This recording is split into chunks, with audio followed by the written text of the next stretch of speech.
өлкө башчы көп эл аралык форумдарда биздин карызды, тышкы карызды климаттык милдеттенмебизге алмашабыз деп айтып атат. Эмне себептен сиздин оюңуз боюнча андай натыйжага жетпей атабыз? Жумуш буюрса башталды. Азыр министр финансов айтып берет. Германия менен бүтүрдүкпү? 14 миллион. Алмаз Кушбакович. Обмен долга на зеленую инициативу. Германия менен болду, да? Мына Германия менен болду 14 миллион еврога.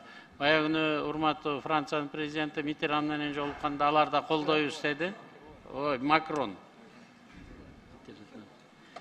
Макрон менен алар дагы колдойбуз деп атышат. Бул ЕАЭС алкагында ушу эки чоң өлкө колдоп бере турган болсо, Евросоюзда бир топ жетишкендиктерге жетишебиз. Мындан тышкары бүткүл дүйнөлүк банкта, АБР'де бүт жердин баарында ушу талкуулар жүрүп атат бүгүнкү күндө.